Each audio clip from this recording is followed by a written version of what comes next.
All right, well, we are back in the shop today, and I must admit, I've been really distracted, haven't gotten much done on the dump truck lately. We'll talk about some of those distractions, but in the meantime, if I get going on it, something will happen eventually, right? So I'll get you caught up on where we are. Dig Drive DIY! First of all, we removed the battery box that was on the side of the dump truck. There's the batteries. We've got that off so that we can have access to this floor because we have got some serious rot here from salt damage. Look how this is turned white, kind of oxidized once we pulled up the floor mat, because this wasn't like that before. And I want to emphasize that this isn't a restoration, it's a refurbishment. We'll try to get it patched up as best we can so you don't fall through the floor and you don't see the ground between your feet. And that should be good enough. There's like this sound deadening material here. We'll get this off the bottom. And then the plan is I have some new floor pan metal that'll go in there. That'll go in there kind of like that. You can see it's got holes for where the seat mounts. We're seated and we're sitting down flush right here. I could deal with that and that. We're probably 1/2 to 3/4 of an inch off of the floor here. So I think it's hitting right here. That's gonna make that replacement easy. And then I've got an outer rocker to go on here. And I've got also an inner rocker. I'm gonna have to probably patch in a piece right here. I don't have a piece for this, and then we'll probably redo the support underneath. It's been sitting for a week or two and I haven't touched it.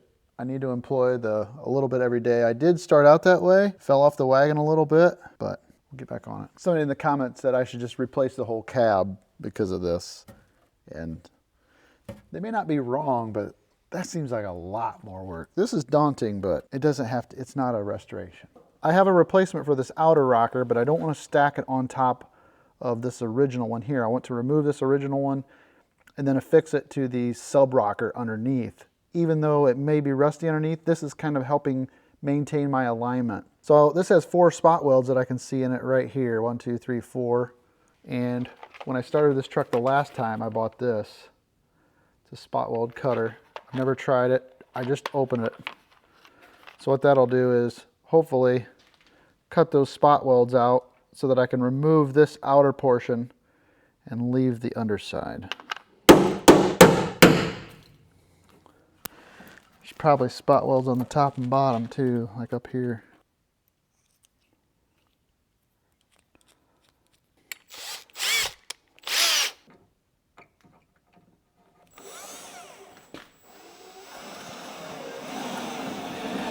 Oh, didn't mean to go all the way through, but use a drill bit for that.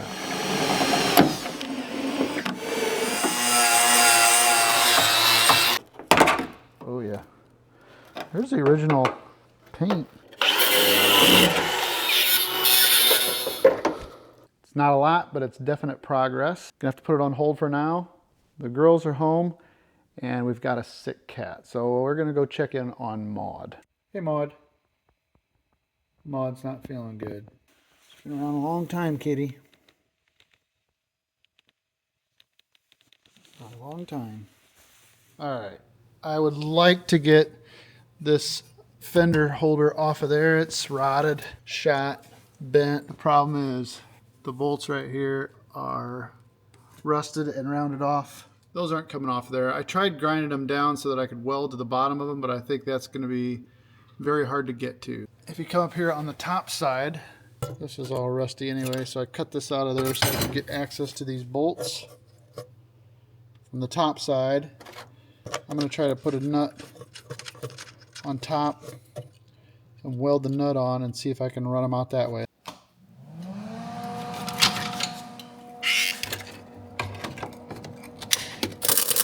Got her welded on there. She's nice and toasty.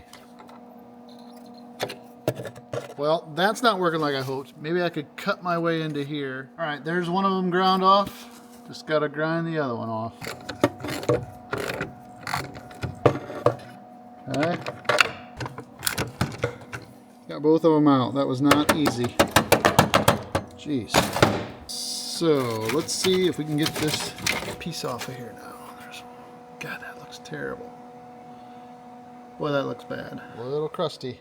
Well, that took way longer than I care to really admit. It took a couple hours. That's what you get when you sign up for, the real-time work progress. You wouldn't get this kind of stuff if we were just fast forwarding to the good parts. This is a good stopping point for now. I need to take a break. I need to clean up and regroup. Plus I've got another interruption that needs my attention. I'm actually, well, to make a long story short, I'm getting rid of the white F-150 that I've had for the last 8 years and gonna be looking for another truck to drive. So we got to get that one cleaned up so we can send it back. Like a rock. That's Chevy. Thankfully, my girls, and that includes both my daughters and my wife, are always willing to help me with a task like this. Honestly, I hadn't cleaned out the inside of my truck in quite a long time, and it was kind of nice to, number one, go through all the stuff that accumulates in a vehicle over time, and number two, just get it all cleaned up and looking nice once again. So it's all good, but my job position has changed to where I won't be needing a company truck anymore. I'll have more details about what's going on with my job in an upcoming video, but just don't worry, it's all good. This was actually a video from very early on when I did this.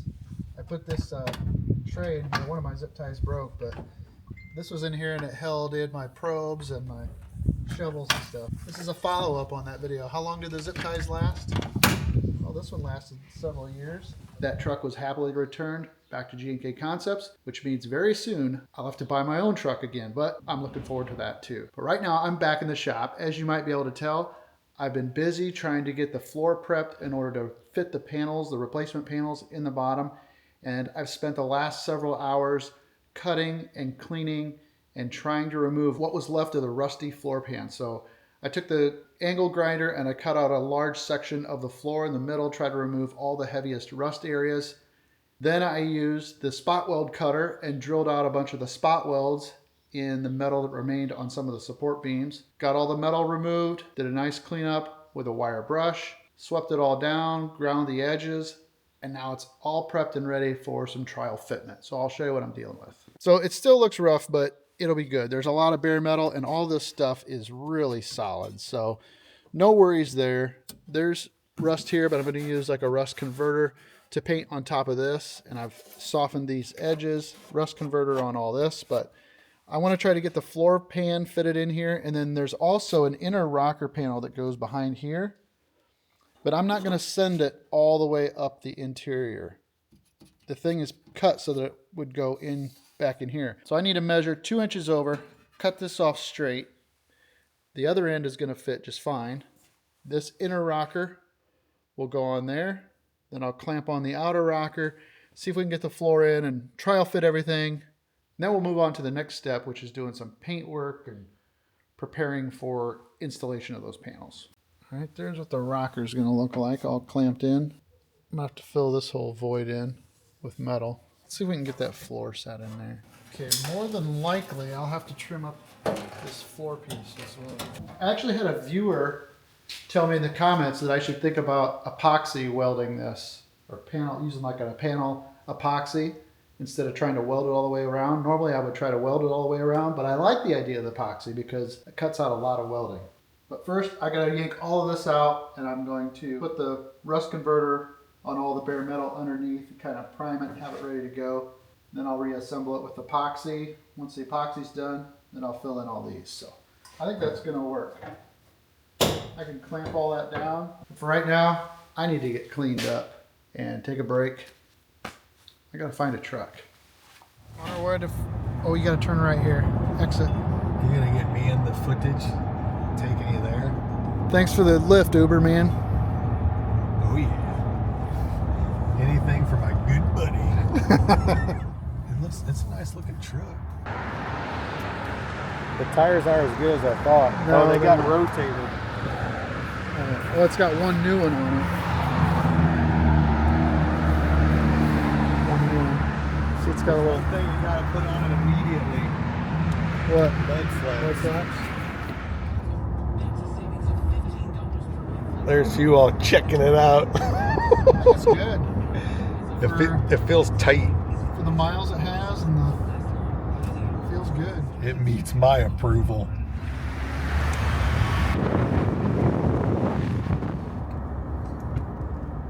Well, the video is falsely making it look like I found this truck really quickly, when in reality, I've actually been searching for months for a truck because I knew this was coming. And you know what? I want to talk about all that in another video. I think that's a good topic for a video, talking about trucks and what to look for and how I decided on this. But for now, I want to get back on this dump truck. Maybe we can get a little bit more done tonight before the next interrupt. I came out here, I did get stuff cleaned up, had a huge mess of scrap metal on the floor. And now I want to move on to doing some of the rust conversion. Actually had a viewer recommend this right here. It's SEM Rust Mort, and that's supposed to be like a rust converter. You put that on first, and then you do the primer, and then we'll epoxy in those floor pans. You know, if we want to check out somebody that's doing a truck right, check out Captain Kleeman. He's actually building a dump truck out of like 2 or 3 scrap trucks that he bought, and he's doing it upright. He's got it flipped up on its end, doing the inside, the outside, the bottom. He redid the entire frame. He just got done painting the engine blue for it, so he's doing it up right. This one's not going to be quite as elaborate, but I am going to do this part. I'm interested to see how it's going to look. So I thought this bottle looked like it'd be a perfect fit for a spray nozzle, so I'm hoping I could just spray it on there and brush it. All right, we'll see what that looks like in a little bit. It's already starting to change it to black. So I prepped some of that. I used the air needler. I'll have to show you that tool, but I knocked off a bunch of the scale back to here because it was going to be easy to do this section without the floor in there. You're supposed to be able to do minimal treatment to that, just remove the scaly, worst rust, but it just converts the rust. I think that's going to take a while. It's going to have to sit. So I'm going to let that do its thing. Now, unfortunately, I have to go do my thing. The day has come.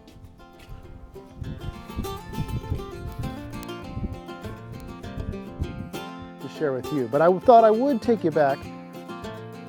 Here's Maud again, stealing the show. Say kneel. Say kneel. Kneel. First of all, you've got to make a conscious effort to use your legs and not your back. Sure, you join the Mod Club. You have to see Maud. Maud. The cat. Join the Mod Club now. Now. So Maud had always been a really good cat to have around our homestead here. We don't know for sure when we got her, but we know it was shortly after we were first married. And we've always thought that my nephew Trent was about the same age as Maud, and he's 19, so I think she was about 18. There's actually a picture of Trent when he was 3 or 4 holding one of Maud's kittens, because she did have a litter of kittens early on. She wasn't a snuggler. She wouldn't let you really pick her up and pet her, but that was great because it made her an excellent mouser. She was always nearby. She would sit and watch me work, or just, you know, a really good barn cat. So where would you like it to be? I'm just gonna do the gray stone. Thanks for being a good kitty, Maud. You guys want to say anything? So even though Maud's gone and we're gonna miss her, we got 3 other cats to fill her role, so there'll be no shortage here. Cats and farmsteads go great together, as long as you don't let them in the house. And that's where I need to head now. So it's been a nice few days of working on the dump truck and a lot of other things that happen in between. We're going to talk about more of that stuff, like what's going on at work, what's going on with that new truck, but we'll do that next time. Right now, I want to thank you so much for clicking on this video though. Hopefully you liked it, and if I'm lucky, I'll see you in the next one. Okay, take care. Kitty, kitty, kitty, kitty, kitty, kitty. And then there's Maud. And then there's Maud. And then there's Maud. And then there's Maud.